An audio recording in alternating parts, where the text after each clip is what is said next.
I feel like I'm trying to work for NASA and get a Mars rover to land on a planet somewhere. I think But this video looks like I'm sorry? kind of it kind of looked like something from NASA. It does. Well, we have enough technical equipment here to, launch. Uh, what kind of missiles can we launch from here? I wonder. So we can begin. And when shall we record? Is the recording on? We're We're on. good. We're Very good. good. Well, ladies and gentlemen, we're very glad. Did you hear that? There's something outside on Sunset Boulevard. Okay. Is that just? Just keep going. Keep going. Wow. We're right here at a very special place, Kiran. And the next time you come to Los Angeles, we hope that you can come and visit. We're at a place called Meltdown Comics, and it's the biggest and the best comic book store in the world. And they have a lot of very cool people who come here for very cool events related to illustrated fiction, comic books, and a lot of filmmakers who do fantasy and science fiction. They come here as well, and it's really wonderful place. And Really, I mean that looked really wonderful what you got over there. Instead of do you like? Are there any comic books that you like? well, I mean when I was really young, I used to read Superman and Spider-Man and the Avengers and stuff like that. Uh, the last time I worked on a comic movie was with what's his name? The extraordinary League of Oh yes, the League of Extraordinary Gentlemen. yeah. I That's a worked on good that one. one a few days. I love that movie. That's a guilty pleasure of mine. That movie. Well, I've known the director for a long, long time. When he used to be in when he used to be at Henson's Oh, at the really? Conserva. Yeah. That's cool. Here we're going to start our show. We'll start our interview with. Let's just begin with thank you. That's very good. I want to say thank you, Justin, for helping us set up all this stuff. Okay, and let us begin here. Um,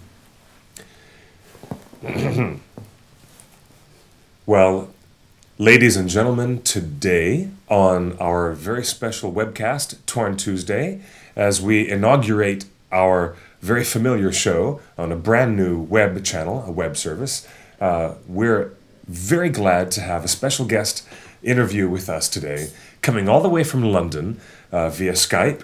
We have Kiran Shah, the stunt performer and actor who most of us know from every single fantasy film and every piece of cool storytelling that has been on celluloid for the past 20 years or more.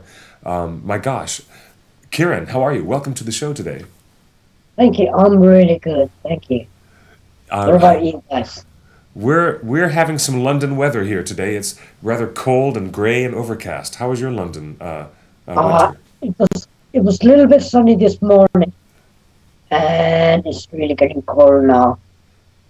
You had more sunshine than we did this morning here in Los Angeles. Kiran, my friend, let us talk about this amazing resume that you have. You have a curriculum vitae that covers so many great fantasy filmmakers and so many cool projects that you've worked on. From the going back to the '80s, you actually worked with Ridley Scott on one of my favorite films, Legend. What was that like for you? I had really fun working with Ridley. I mean, it was when I heard about that movie and when I heard that Ridley Scott was going to direct that movie, and I went, okay, I need to get on that movie. It was the beginning of my career, put it that way. And I tried and I got in, and once I got in, I really started having fun. Uh, A, to work with Ridley Scott, and B, to work with Tom Cruise was starting out at the same time. and to work with Billy Barty, one of our favorite little people from movies from the 80s. Billy was really great to work with. Billy was really good because he gave me a lot of advice on that movie. He's been through a lot in his life, and to be, to work with Billy was brilliant. You would like, and you can do this way, or we can work this way, and you're full of character and it was really great to work with. That's wonderful. I've always admired his work, and I've always loved connecting the dots between some of my favorite performers. Your work in 1984 on Legend, that was just a few years after you worked on Raiders of the Lost Ark. What was that like? Raiders of Lost Ark, it all came out of the blue completely because I wasn't even expecting to be on that. At the same time, I think I was going to start working on the Dark Crystal. My favorite movie of all time. That movie, The Dark Crystal, is hands down, even more than The Lord of the Rings. That is my favorite fantasy film. Exactly, but what happened was that just before I started working on Dark Crystal, the Raiders of the Lost Ark came up, and I get a call for it, and I was really surprised to be in that. For the call, and once I got the call, I had an interview with Steven Spielberg, and from the interview, it went, yeah, you're in for that tiny little part that they were looking for. And to work with him, originally I was going to be there for a couple of days or something like that. And Steven Spielberg finished me off in about one day. That little scene, and it was really good. But to work with Steven Spielberg and Harrison Ford, and then again, John Davis was there as well. It was really good to work with all those, really great people. And how funny that the connections with John Rhys Davies would come back around in the Lord of the Rings trilogy so many years later. Exactly, because having worked with John Rhys Davies on that, and then working with him on Lord of the Rings was really good. The connection, the friendship that we left off from that, and then after so many years to work together again on that book, like, yeah, that he never forgot me, and I never forgot him. Really? From that. That's remarkable. That's really remarkable. Well, let's take a look at, I think, some of the very best performances that have come from John and from you guys all working together. We created a fun T-shirt here at TheOneRing.net to poke fun at the connection between Raiders of the Lost Ark and The Hobbit, and we made a T-shirt called Raiders of the Lost Arkenstone, and it was a design that had Gimli's helmet. It was very distinct. It looks just like John Rhys Davies' helmet, and I find it very funny sometimes that the kinds of fans we have in our world of Lord of the Rings, they cross over and they love Harry Potter and they love the Chronicles of Narnia as much as they love Raiders of the Lost Ark and Star Wars and all the things that Lucas is doing. And I'm very, very impressed that you yourself have professionally crossed over into all of these genre films that all the fans love. And most of the time, it's a surprise when fans stop, connect the dots, and realize that you've done all of these films over your great career, and still more to come. It's really impressive. Well, I think I've been very, very lucky in the sense that the fantasy movie started basically with Superman 1 and 2 as a stand-up focused on Parodies, and then for comic, and then moving from there onto the Dark Crystal, where I started really started to learn more about puppets, animatronics. I think that was the first time that we ever worked with an animatronic. on a movie, or where you can give the expressions to the puppets. And it was really fun learning, like, for all of us, for Jim Henson, for myself, and all the other performers who were involved in Dark Crystal. And from there, I think I knew exactly where I wanted to be and where most of my work would lie. And from Dark Crystal, I could write the areas would be heading into, get into the puppet work and become a body puppet stunts and all that. And just the way my career went, and I was very lucky that I managed to cross over from Dark Crystal into Star Wars, into Raiders, into so many different strands of fantasies. Indeed, it's amazing to me. There's a list of, I think, three actors, Deep Roy, and of course Warwick Davis, and yourself, Kiran Shah. And between the three of you, you guys have dominated every great fantasy and science fiction film that has ever been made. All three of you have been nonstop in bringing the delight and the magic and the ability to fool the audience into believing one step further into the reality of this world on screen. I love it. Have you ever met those other fellows? Have you worked together? Yeah, I worked with Deep Roy and I worked with Warwick Davis. We are all friends. When we work together, it's really good fun when we are together. At the same time, we know we are competing with each other as well. But it's really, really good, and that we have all managed to get our career the way we wanted our career to go, and it's still going. And still, whenever we bump into each other, we got so many stories to tell to each other as well. God, I would love to be a fly on the wall when the three of you are getting around the table together to talk about your experiences. That would be so amazing. How many times have you thought to yourself, "Oh my gosh, they're going to put me in another suit with more Hobbit feet and another Hobbit mask"?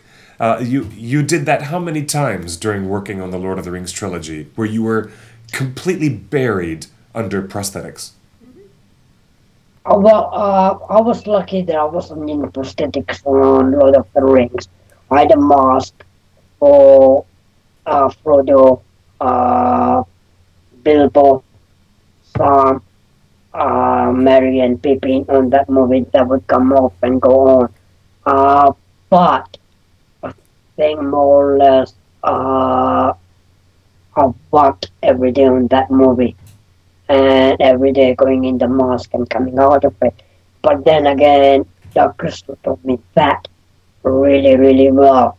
And because I come from the background of mime and masks, that's where I started as a mime and working with masks. Oh, really? You started as a mime, also like my friend Doug Jones, who you may know. Yeah, yeah. Fantastic. Yeah, because certainly that's what I did for first 4 years of my career in theaters, doing mime and masks, and really getting to know the mask really well. And that literary Dark Crystal gave me another reason to go into the masks and work with the masks. And all that helps, and I still love working with masks. The other reason with masks is that a quarter of your character is already done for you with the way you're going to look. Indeed. Do you have any memories of Jim Henson? Do you have a particular memory of him? What was it like to work with Jim? Jim was very, very gentle, another gentle director. The other thing was that because he used to be a puppeteer, so he used to know how difficult it can be to be inside the costume and everything. So he knew certainly how he was going to direct Dark Crystal, that every 20 minutes or half an hour, get your head off, relax for about 5-10 minutes, and then we'll start again. And he was really good with that. He was really good with people. I mean, the whole of the crew, not just the performers, but with all the crew and everybody on set. That it was very, very friendly atmosphere to work with him.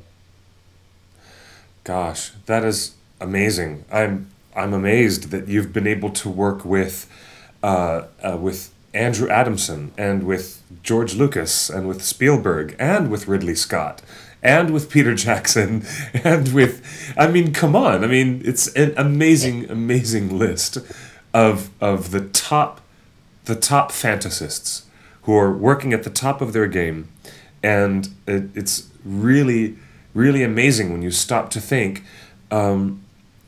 There's a lot going on in the world of fantasy and science fiction, especially popular over the past few years. Do you think that the fantasy marketplace, look at a Game of Thrones, which has become one of the most popular things around the world, and then we have Peter Dinklage, who got an Emmy Award for working on Game of Thrones, and we have the Lord of the Rings fans have gone over the moon in love with The Hobbit. Even though a lot of them complain about The Hobbit movie, they still go and see it 5 or 6 times. And the world of fantasy and science fiction has become lucrative business beyond what we ever thought it would be 25, 30 years ago. And that has been wonderful. What do you think about the growth of the fantasy industry?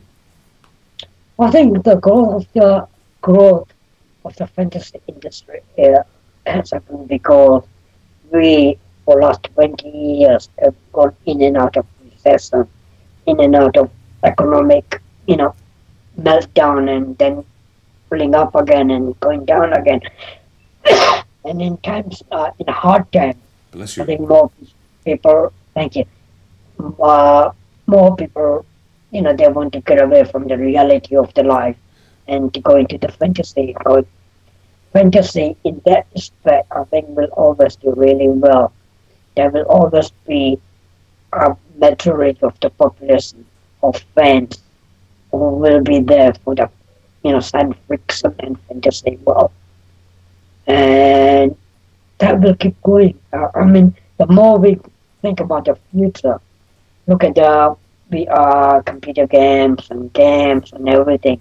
They're all about comics or fantasy-based things, and that's going to increase even more. That's true. I believe that. I can see it coming. You grew up in Africa. Tell us something about what it was like growing up in Africa. Well, I was born in Kenya, Yes. in Nairobi. I left Kenya when I was about 10 or 11 years old. My life over there, well, I did most of my junior schooling in Kenya. I remember going to school in school buses, playing outside a lot because it used to be hot, warm. So there was a lot of playing outside rather than indoors. What else? I never been back to Kenya, but the memory, the fragmented memories there. Can you hear me? I hear you just fine. Yes. Okay. Yes. And fragmented memories are, quite brilliant. Playing with kids, playing cricket. I learned to play football in Kenya. First time I learned to play, the soccer was really fascinating and stuff like that. And then a friend of mine in Kenya introduced me to fantasy books, going into library and, borrowing the book. And from quite young age, I got involved with fantasy world, from Kenya. Really? How old? Bless you. How old were you when you read The Hobbit? Was that, sorry? Oh, how old were you when you first picked up a copy of The Hobbit? The Hobbit I picked up I was in London, and I would be about 13-year-old. I would 12 or 13, I would reckon. I started with Lord of the Rings Oh, really? first. You read The Lord of the Rings first? Yeah, actually, I didn't know about the Hobbit, and I just picked up this book, three books in the library, and I read them, and then I thought, hold on, there must be something else before this as well. And it took me a long time to read all three Lord of the Rings. Uh, then going back to the library and finding out about the Hobbit, and I went, okay, I'll go read this as well. And that I got introduced to the four books. And ever since that, because my idea from very young age was to become an actor. I didn't plan to become a stuntman. My idea was to be an actor. Right. And from very, very young age in Kenya. And when I read this book and I went, wow, they make a brilliant movies. And when I started working on the movies and working with Jim Henson, working on Dark Crystal, Yes. and talking to me about Lord of the Rings and Hobbit, and it did tell me that, Kiran, look, I'm going to buy the copyrights to these books, and I'm planning to, I will be planning to do a puppet movie with Hobbit and Lord of the Rings. Would you be interested? I went, yeah, definitely. And ever since then, I've been waiting for people to make the movies out of them. That's Four fascinating. books. Your instincts told you way back then that this would be a fantastic piece of storytelling on film. Yeah, definitely. Because I mean, even if you read, you can imagine what the moving images would be like. Yes. Oh, yes. Now, I wonder if Jim Henson had lived, and I'm still terribly sad that he's gone, and he died very, very young. But if Jim Henson had lived, do you think possibly he could have approached a puppet version of doing a Hold J.R.R.? on a minute. Oh, you have a call. Oh, Okay, that's good. Okay, okay. are you back? Very good. I was just wondering if you think that Jim would have been so ambitious as to attempt The Hobbit or The Lord of the Rings using his Muppets and Puppets creations. That would have been a fascinating thing. Why working with him on Dark Crystal, and if you can imagine the story of or Jane Yes. as only elf, a kind of a hobbit, but elf, a kid, living being, and finding a partner. And I think, yeah, he would have been able, from looking from that point of view, I think he would have been able to do it. He would have been able to do the whole thing with puppets. Uh, by the time, remember, by the time he would have got around to making those movies, we were already getting into prosthetics. Ah, yes. Like, so, that would have made it even simpler for him, a little bit simpler, to combine puppets and actors in prosthetics to do things. Indeed. How technology changes really is a governing factor in how these filmmakers approach their work. That's why Peter decided in the year 1999 that technology and visual effects had caught up to a point where he felt it was possible to create the world of Middle Earth. It's amazing to see how much money and interest worldwide has still been generated by The Hobbit. The book has had its 75th anniversary. The Hobbit is forever green. Everyone loves it and is still buying it. And now we have the movie The Hobbit approaching $1 billion with a B, worldwide box office. Worldwide. And everyone loves it. Except for a lot of the fans I know, they still love to, complain about changes to the story and what is Radagast doing there with a bunny sled and things like that. But, even ironically, even though most of my friends and fans, they have something to say about every little thing they're still willing to embrace. They're very willing to embrace Peter Jackson doing another film version of Middle Earth. Yeah, actually, the other thing would be, I mean, if you look at the Hobbit book, there is a story, but there isn't a story. Put it that way. It's quite thin compared to Lord of the Rings.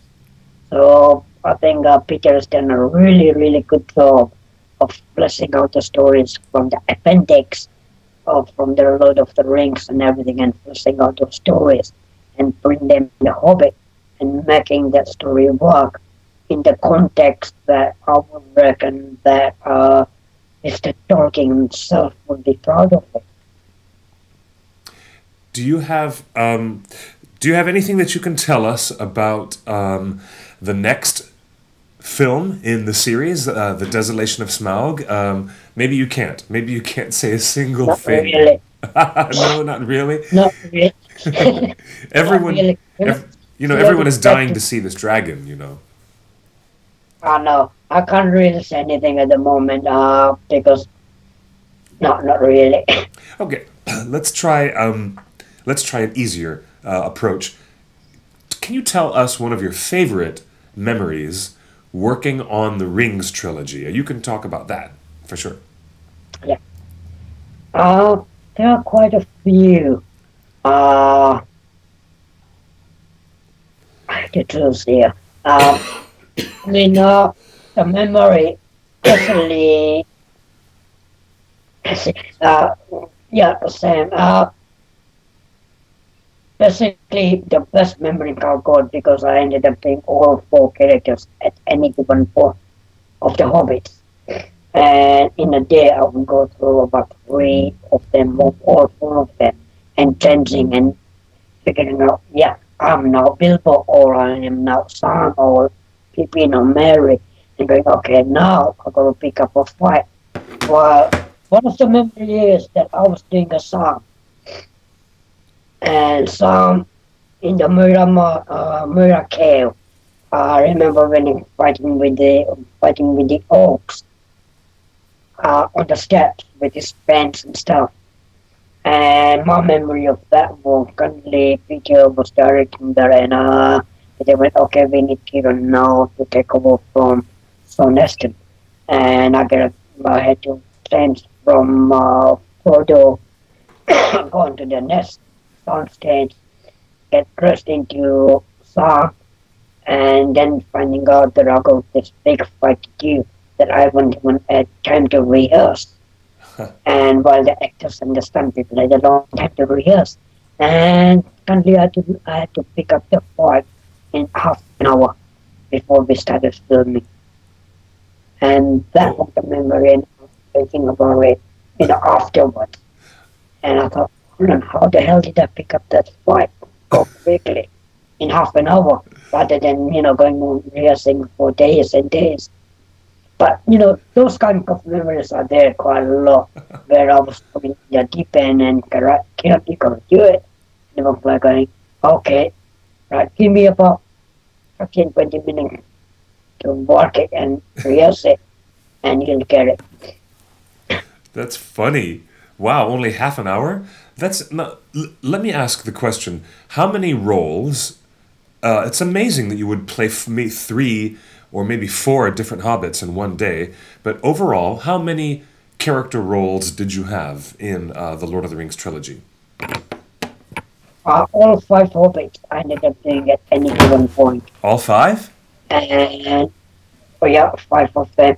And for one day, I ended up doing Gollum as well.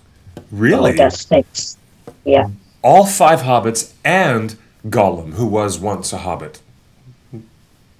Yeah. But I ended up doing the Gollum for one day now. Like, yes. I've done Gollum for once, at least. And how many roles did you have in the Hobbit trilogy? I've done quite a few kids. Then I played Scribe the Goblin. Then I've done generic goblins. And then skeletal people.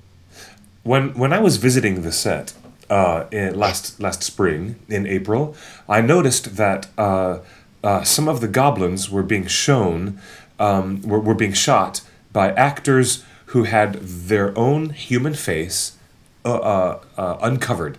There were no prosthetics, and they were going to do these goblins with the stunt actors running around, even with a human face visible, and the CGI goblin face would be added later on. Did they do that with you as well? Yeah, they Cool. did that with me as well. Not for the scribe, but for other hero goblins that are in the plane. And it was like, okay, you're going to do this, and you're going to keep, keep the moves up. And Terry Notary was really, really good to work with for the movements. That he came up with the movements and all that we went through with Terry, and then Peter buying it, and then we doing it without the heads. All I remember is that we had more spots on our head. So, they captured our head movements. Wow, I love Terry Notary. He's an incredibly talented man. It's brilliant to work with. Yes. We had the pleasure to interview Terry and Andy when they did the premiere of Rise of the Planet of the Apes, which they really worked good. together. Yeah. Very impressive. Now, how is it that you found yourself working with Peter Jackson? Initially, did you audition, or did they contact you as an expert in the field? What happened bless you. was, sorry, no, I got cough at the moment. What happened was, when the Lord of the Rings started, when Peter decided that he was going to direct this, when he got the finance and everything together, and I think he always had that idea of using little people to do the scale work rather than to play the characters. If there are not enough people like me around, perfectly formed. All I know is that Deeper and myself are really the two of us in the industry who are very, perfectly formed people. And Hobbits are supposed to be perfectly formed little people.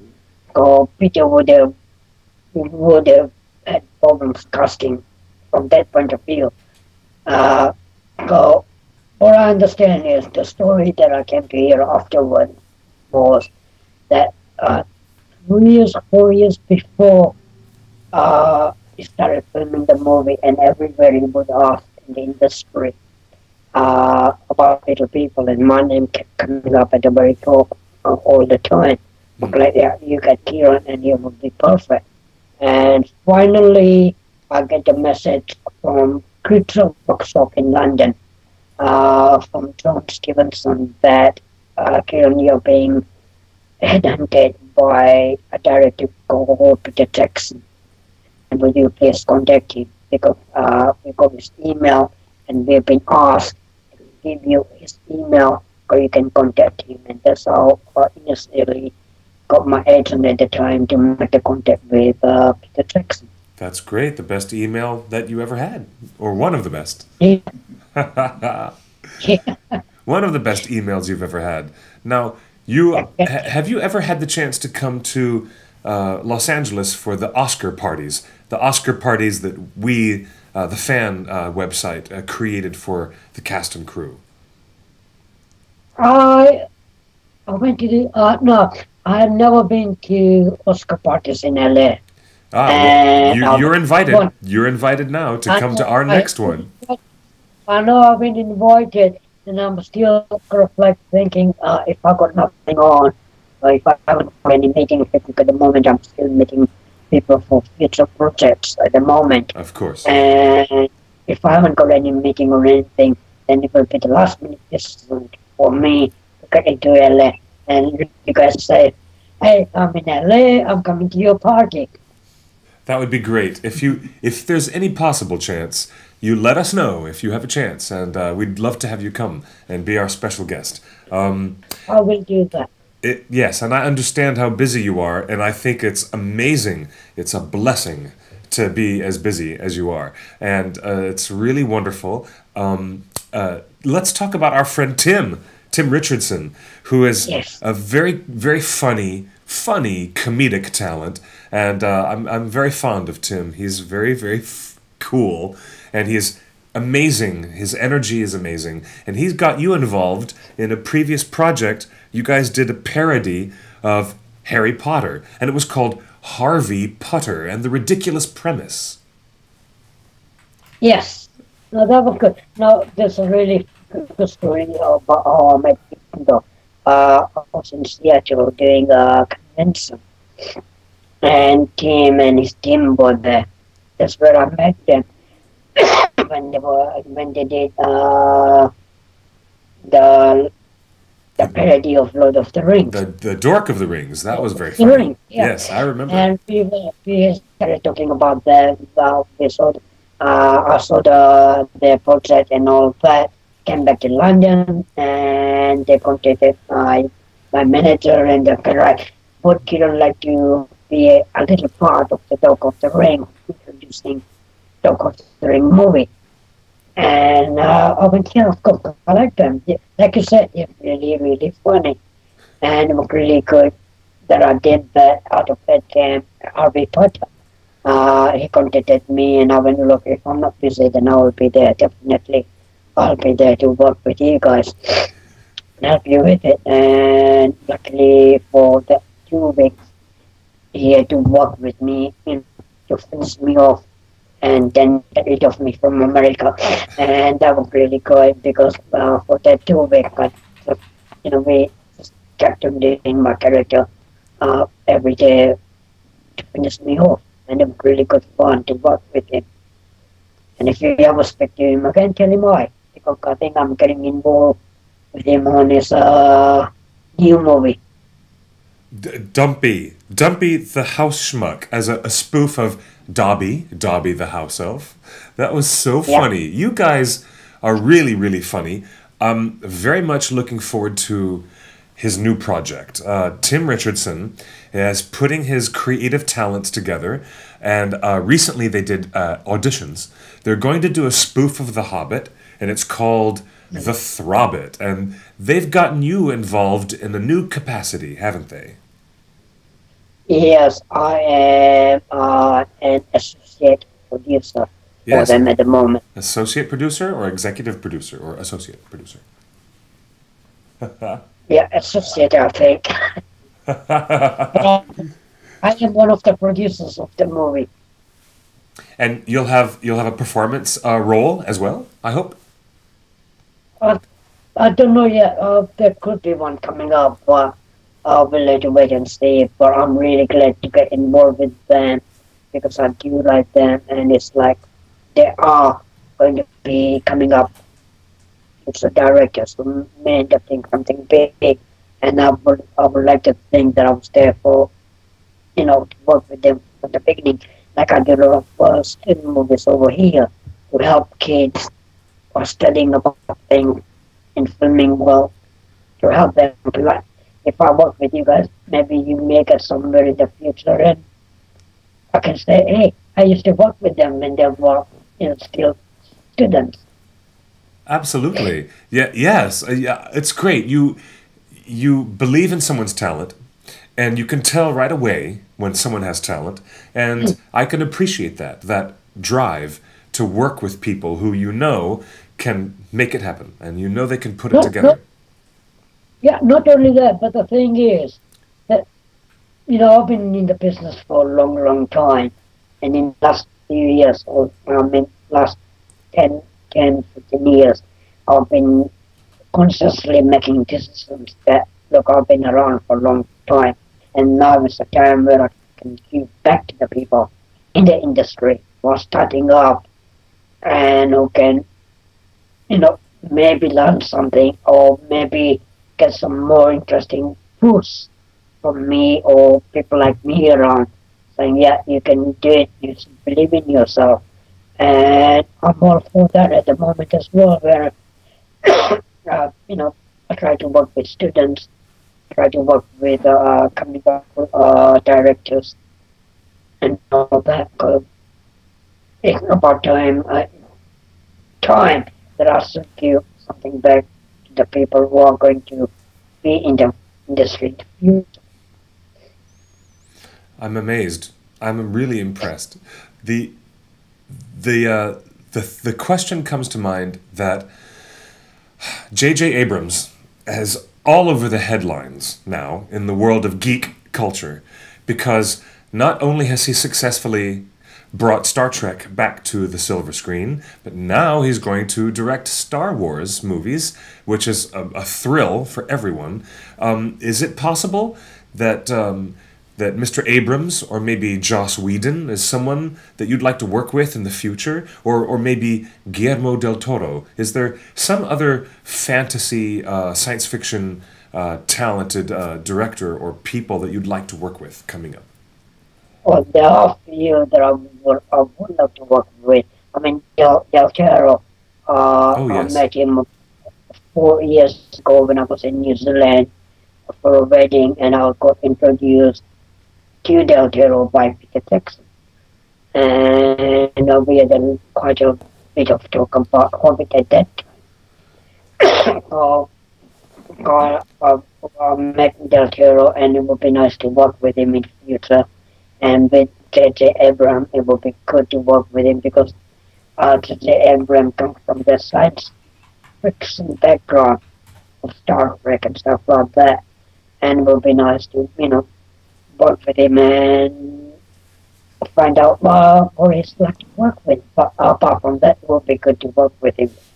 It'd be great. It would be wonderful. I mean, is there possibility for more Ewoks or perhaps other droids or other unknown characters and places that we don't even know yet? I'm fascinated by the fact that J.J. Abrams single-handedly gets handed both Star Wars and Star Trek in the same lifetime. It seems like a miracle of some kind. Exactly. Exactly. I mean, it would be because at the moment, at the moment, nobody knows what the storyline is going to be or anything at the moment. But quite interesting to see which characters are, like you said, if Ewoks or other androids or whatever, what else is going to come up in that. It would be interesting to see. It would be good if there's something for little people there. Absolutely. I hope so. I do hope so. Now, here we go. Here's another question from one of the fans online. If an orc, this is a compliment that we got online on our Facebook page from the fans online. They're responding live right now saying, if an orc can be cute, Goblin Scribe was the cutest. Go Kiran! That's really nice. Thank you. You're That's welcome. really brilliant. Thank you. Is that him? Yeah, actually, yes. No, he said, Kiran, you said that they were doing some open-faced feature mapping without prosthetics for some of the other roles you did in The Hobbit. But as the Goblin Scribe, did you actually have a full mask, or was it CGI, motion capture, the way they did with Barry Humphries as the Great Goblin? Yeah, even into CGI, the face went into CGI. We very much good, very vendor with and for me to work with my own face and then to see what the face was going to look like. Already I'd seen the drawings of the conceptual drawing of what the scrapbook going to look like. Yes. And in my head I knew exactly what I was going to do with it. But it went into CGI, the head went into CGI. I had the chance to look at Weta Studios. I had to visit Richard Taylor, and his very, very talented people who work with him. In particular, Daniel Falconer, and I think you've met Daniel a few times. I know Daniel, yeah. He's a wonderful fellow, and Daniel and Richard showed me very early on things in Goblin Town, including the Goblin Scribe as a new character, and the Great Goblin. And I had never seen these things before. I had no idea. And this was very early in the process. I was so blown away by the creativity of how Goblin Town was brought to life. The way that Tolkien describes the goblins in the book, The Hobbit, he says that they cannot make any great things. They don't have a great skill with tools the way that the dwarves do, but they're crafty. They're crafty and clever, and they can hammer things together. They can make something ramshackle in a way that works. And you see that in the whole world of Goblin Town. They're on these platforms and these scaffolds that are, piled up all around, and walkways, and you can see how clever the goblins must be with their hands. Not only that, but for the first time, we realized that goblins can write. You were the one who made that happen, Kiran. You were the one. Yeah, I had to use my fingernail to write. Put it that way. Oh, you did? That was your fingernail? Yeah, it was a prosthetic hand and a prosthetic fingernail that came out with it. But I have been told that you're going to see more of the scribe in the Blu-ray and in the long features. Oh, cool. That's something to look forward to. Yeah, there will be a little bit more of the scribe coming out in the long features. Excellent. I was the first goblin to be seen to write something down. You are the very first goblin ever in the history of Middle-earth to have ever been depicted as being literate and having that's fantastic. Now, when we watch the longer versions, the extended versions of Lord of the Rings, and we see the behind-the-scenes appendix, it shows that you and Viggo Mortensen had built a close friendship. And you must, perhaps you can tell me about that particular connection with Viggo. He really took some great photographs of you. Yeah. One of the friendships that developed was that we are both poets. We both write poems. And that was a common ground that we found out within a few days of meeting each other. Just a few days? Just a few days. I mean, it all started when he first came on set, and when he had to pick up Frodo and throw him in the room, in the paper. And he didn't know about my background, that I'm a stuntman. And he just very gently tried to put me down, and I went, "No, you can't do that because I'm a stuntman. You can throw me." And then he started throwing me. And throwing you? Throwing me. And once he realized that I come from that background, that I am strong enough to take those things and muck about, and the friendship grew out of that. And within a few days, we found out that we both write poems. He loves taking photographs. He loves writing, short stories and all that. And that literary group brought us closer together as friends. That's excellent. You've seen the wonderful portrait that he's done so many great photographs, and there was an art exhibition of Viggo's photography that I attended here in Los Angeles one fine year, and there's that picture of you partially in the Gimli costuming. That was you in the photograph as Gimli, wasn't it? That Viggo took? I think it was. Yes. I mean, he so many photographs. There were so many. So many photographs, yeah. Now, bless you, the things that are going to happen in the world of The Hobbit are something that I can talk about from the book point of view, because the book has been out for 75 years. Everybody knows, the characters that are coming soon, and the dragon is coming in the next film, and in the third film we're going to have the Battle of the Five Armies, and so many great things to look forward to. Do you think that Peter should re-release The Hobbit, An Unexpected Journey, with an extra bonus trailer, you know, a special preview at the end of The Hobbit, Chapter 1, to give us a sneak peek of Chapter 2. Wouldn't that be wonderful? It would be wonderful if we did that. It would be brilliant. Even on the DVD, put it that way, extended version of the DVD. It would be great if we did that. Then we know actually what we are going to be looking forward to. Indeed, indeed. You're getting a lot of love from the fans on the live Facebook timeline. Justin, what do we have any new comments or new thoughts that have just come in? There's a lot of responses coming in, Kiran. Yeah, fans are saying they just watched Raiders of the Lost Ark, and when India served poisoned dates, someone screamed out, "That's Kiran!" Oh, brilliant. And with a lot of hairs on my head.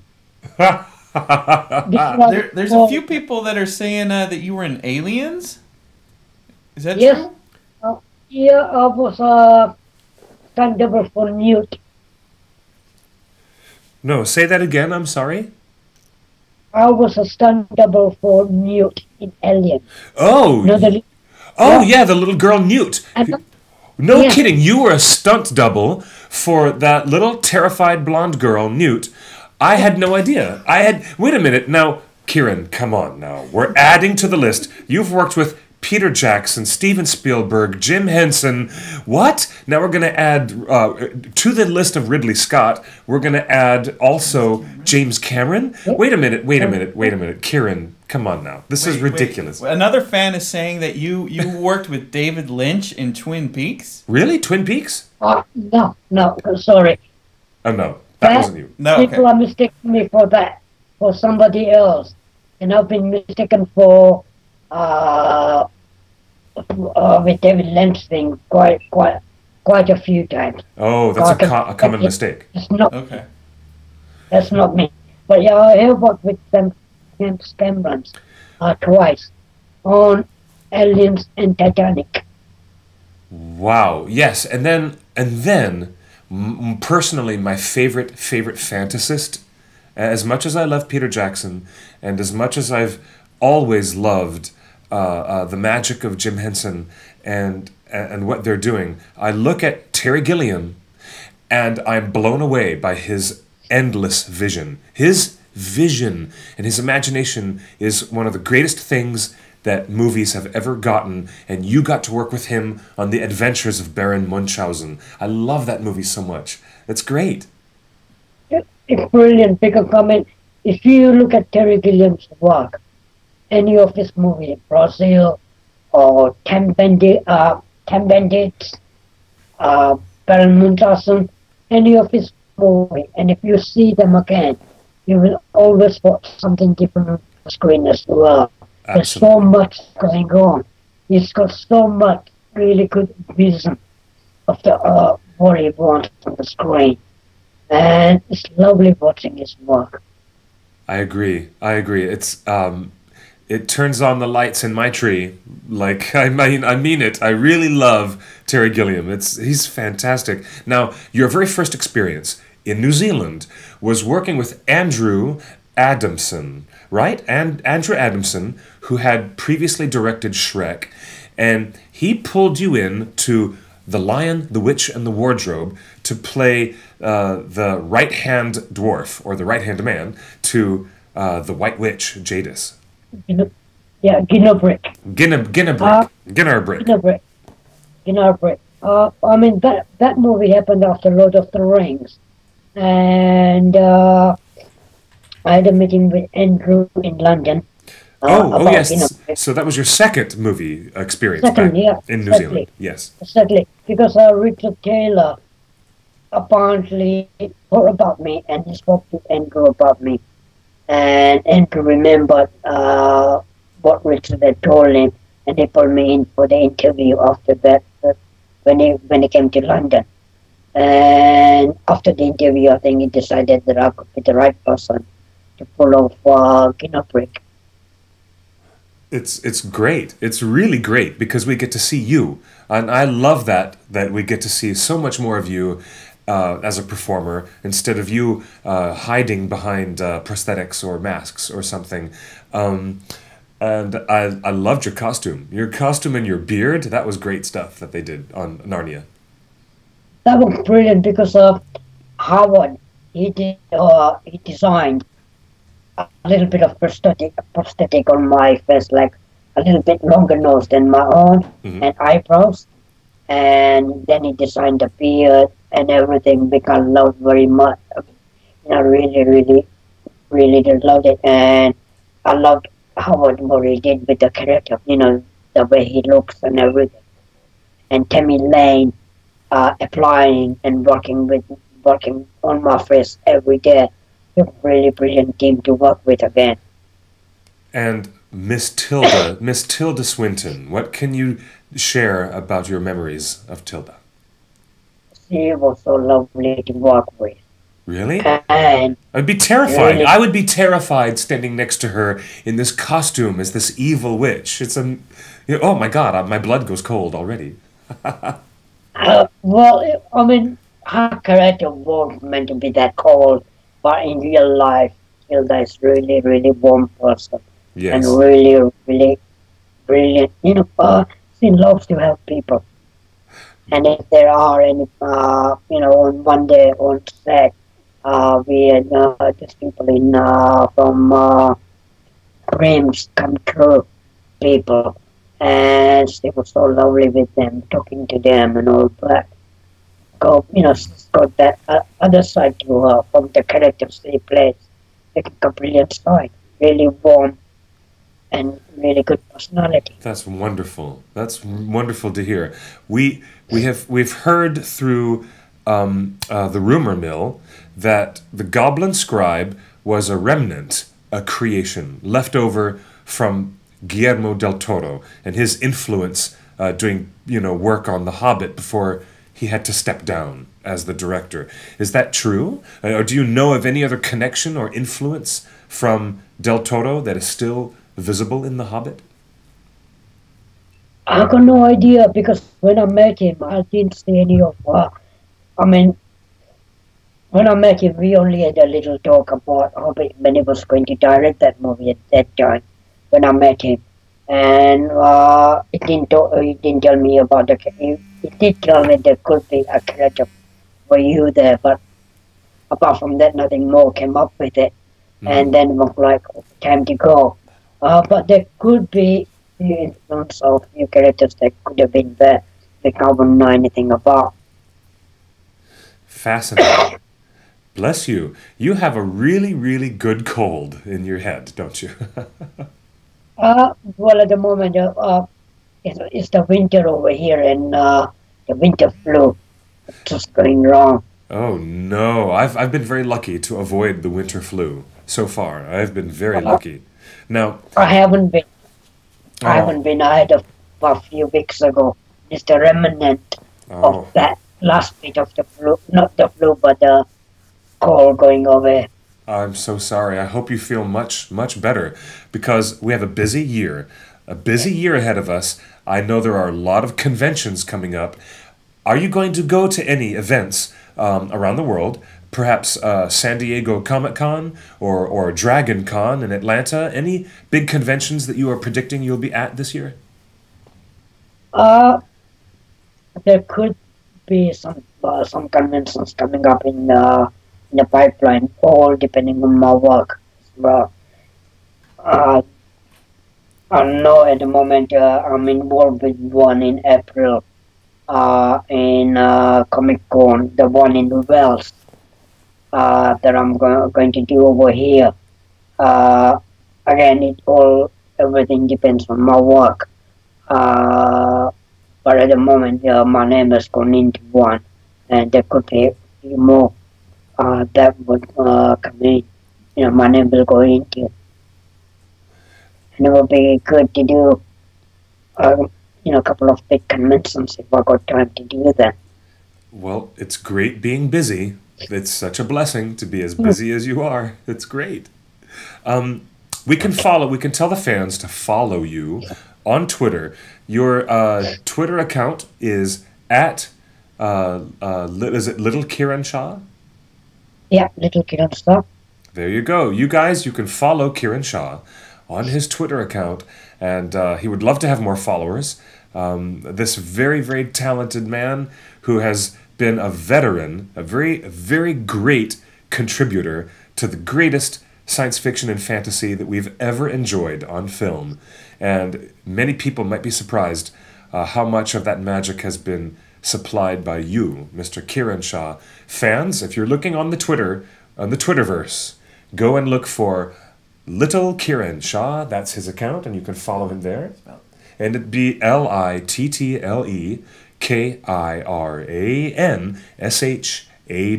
Little Kiran Shah. No, SH, sorry. Sorry? SH, no, the last letter is LITTLEKIRAN, S for sugar, H for Harry, A for apple, H for Harry again. Not W. Oh, no W. That's right. SHAH. Oh, why did I say W? For heaven's sake.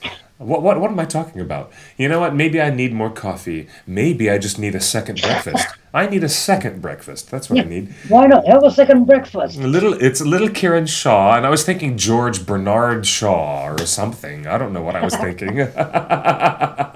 It's SHAH. Yeah, it's because you're in London. That's why. You're in London, and I'm stuck on London. Not only that, but that comparison with John Bernard is really brilliant. Thank you for our love. Thank you, Mr. Kiran Shah.